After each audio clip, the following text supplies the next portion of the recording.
I've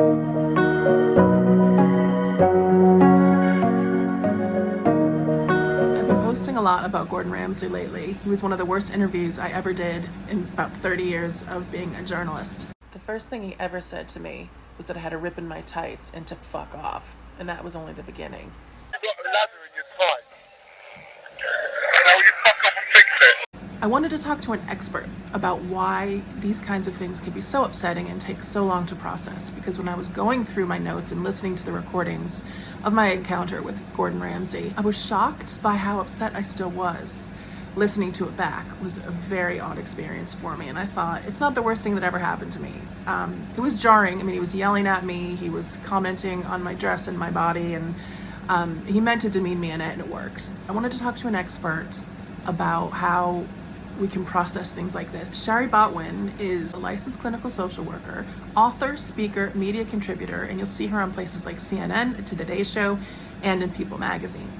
I met her on LinkedIn because, as my real name, Sara Hammel, not my pen name, which is Courtney Hargrove, I cover sexual assault in the airline industry, and Shari is quite active on LinkedIn talking about trauma, which is what she specializes in. I'm excited to talk to Shari today using my Gordon Ramsay experience as a jumping off point. What we're really trying to do is talk to people about how to handle the aftermath and even during, when you're feeling like you're being attacked or abused or demeaned or any of those things. And I hope this discussion will be helpful to all kinds of people in all kinds of situations.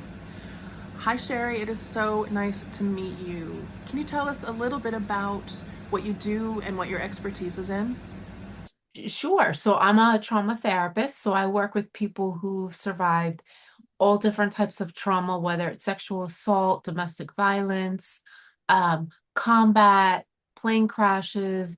I work with people who have been victimized. I work with people who've been more involved in predatory-like behavior and are trying to rehabilitate themselves. So pretty much I work with anybody who's been through situations where they are left feeling like undone in it or need help understanding why they're acting the way they're acting. So I approached you about the Gordon Ramsay situation and I sent you the transcript and the recordings, but really we're using this as a jumping off point. And a lot of times I find myself speaking to other victims and survivors of various traumatic experiences, and we often compare how bad our experience was. So if I'm talking to a woman that has gone through something really horrific, I am not going to talk about how I was yelled at by some jerk, right? So how do we talk about the different kinds of traumas that we go through and the different ways that we speak about what happened to us, whether we minimize it or diminish it, even in our own lives when we're so used to other people minimizing it, but that's another story. Yeah, I think people tend to compare themselves with other people because it's a way to make their situation more bearable or more tolerable. And I also feel like some people, a lot of people who have gone through very upsetting or unimaginable, undigestible types of experiences, comparing is sort of a way to make it less than what it is. It's a way to make it not so.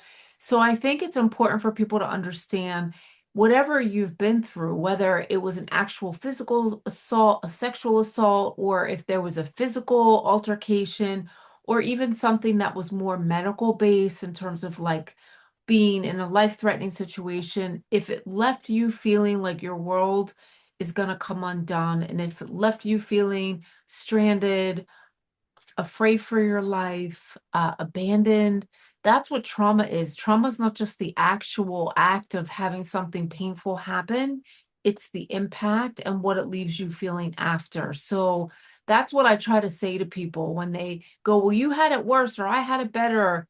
It's not about that. It's about what did it bring up for you? How does it affect you in your life in the past and in the present and moving forward? Okay. Well, in this case, I had reached out to you because I was going through all my old files for my new memoir. It's called Let Me Tell You a Secret. And this event for me dated back to 2009. The person in question's name is Gordon Ramsay. He's a famous chef. And I had been interviewing people at an event. Everyone was very nice and, professional as we were all there to do a job. And Gordon Ramsay, in my mind, did not treat me well at all. And it upset me at the time. It upset me over the years. And when I went back to put it in the memoir and digest it, what I was struck by, again, and I see this in a lot of victims and survivors of all spectrums of abusive behavior, Yeah. is my reaction. I found it very difficult to listen to the recording of how he spoke to me and then how I spoke back, because I Mm. found myself getting very high pitched. Do I have one? Where? I'm the back. You can't see it. The sweat I'm on your butt. I'll be alive. I found myself at first starting to kind of fight back, and then immediately, because there was him and two friends and his wife, and they were all kind of treated me a way I did not feel good about. And then I became what I think we call in the industry fight, flight, freeze, or fawn. I Mm. started to fight and then I fawned. And it's very hard for me to hear that and look back and say, why didn't you do something different? Why didn't you fight back better? Why didn't you have a comeback? Why did it bother me so much? So I think for a lot of people who go through all spectrums of what they view as abusive behavior, we all could use some help digesting that and thinking about how we can do it differently and why we did what we did. Do Well, you? it's like trying to understand the reactions that you're having in the experience. And then when you go and you look back and you think, I can't believe that that was the way I reacted. And then there's all this shame that comes with it. The thing that people need to understand is, like you said, the fight, flight, freeze, fawn, those are all like instinctual. We don't we don't plan in our head, well, I'm gonna fight right now, or I'm gonna freeze right now, I'm gonna fawn right now. It's sort of just a behavior or an instinct that we go with in the moment because we feel like that's what we need to do. It's so easy to look back later and go, why did I act like that? But the thing, especially with fawning, I see this a lot with people who've been harassed, assaulted. Um, when you look at yourself, and I understand what you're saying because I read about your experience. I could hear, your voice and imagine what you were feeling in that situation. In that moment, when someone is fawning, it's sort of like they feel like after, but then I just like let that person do whatever they wanted. I didn't, like you said, I didn't stand up to that person. I like acted sort of like it was okay. But as someone who works with survivors, I don't see it like that. I see it as, it makes sense that when you're in a situation where you feel threatened or you feel belittled or you feel embarrassed, and you're also dealing with people who are in a position of authority, you're in a public setting, in your case, you're doing a job, all those things are part of what predict how you're going to react. So it's kind of like really part of working through trauma of this type is coming to terms with and accepting that was what I needed to do in that moment. And it makes sense that I did that. And having, instead of feeling shame, having like compassion for yourself and thinking, if I were watching my best friend go through that, I would never say to my best friend, why did you just like go along with it? Or I could see that you were sort of looking like okay with it. Like you would never say that to somebody else in that situation, right? No. Right. Wow. Um, and if you did read what I had written, it's involved men yelling at me and swearing at me and in an out of context sort of way where I was behaving professionally, and I assume other people would be too. So there was that shock as well. So you, I think, also can talk a little bit maybe about how if that might hit some people harder than Yeah. others. If you have, what would it be maybe in your background, for example, that could make that even harder to deal with than just some other people who'd be like, you shut up, go away, and or maybe just walk away, which I didn't feel comfortable doing because I was in the workplace and I had a job to do. Right, you were working, you were doing your job, and I think when I think about a situation where you feel attacked or you feel ganged up on, especially in a public setting, I think part of the problem too with the experience that you share with me, what I noticed, and that was it wasn't just necessarily that there were loud voices, it was also the words that they were using and the reference to your tights being ripped. So when I think about that, and again, this is something else that I talk to people about a lot, and I don't want to upset you. I don't want to. No, this topic is so important. Bring it. Okay. Bring it, because So you've I hit think, something that I never ever thought of, but please go on. yeah, so the other thing that I think, and this is important for people to understand, you can feel violated by someone even if they don't put a hand on you. When someone is referring to you in either derogatory or objectifying manner, and they're pointing something out about your clothes, about your body, about, I've heard so many different things through the years. As a younger woman, would walk down the street in New York and people would say just such like obnoxious, humiliating things about the things that I was wearing. So you can feel assaulted by someone's words. So when I think about stories like yours and I think about the whole reaction that you have, I think, but it's not that different than when somebody actually puts their hands on you. When somebody uses words and humiliates us in a way that makes us feel like our clothes aren't on anymore, because that's kind of how you can feel when you're in public and you feel like you're being humiliated. It's that feeling like the spotlight is on you and you're unclothed. Now, again, I'm not you. I wasn't in your situation. I wasn't there. But I know that when I hear about stories like yours, that's some of the stuff I talk with clients about all the time. Just that feeling of like, you just feel like you are literally exposed in a way that there's the only thing you can do at that time is react as if you are trying to survive something that at the end of the day makes you feel threatened, even if it's not your actual life. It's your Yeah. person, it's your being, it's part of who you are.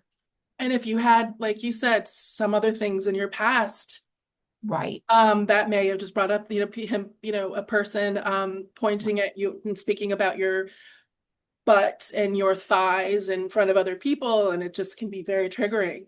So, anyway, I'm fine. It just, you just really, as you're obviously very good at your job. So, Oh, anyway, do you work with a lot of people who go through things in the workplace, whether it's, again, being yelled at, demeaned, harassed, or even assaulted? Is that something that you also can focus on and talk to people about? it's funny that you say that because I actually just did a training for a national women's group on, it wasn't on workplace harassment, but it was some of what we talked about. And I also, in the spring, taught a class for Rutgers for the master's level MSW students, which is where I got my master's 30 years ago. It was such a wonderful class because the modules were things like sexual harassment, stalking, bullying. And one of the things that came up in the class over and over were comments about the reaction of people in those situations and how do we help people make sense and understand that how they're reacting and why that is, and how a lot of that does come from prior experiences. If you're someone who has any issues with body image, who has any issues with any type of violation, even if it was just that the boys would make fun of you when you were 12 and 13. I work with clients who have very developed bodies.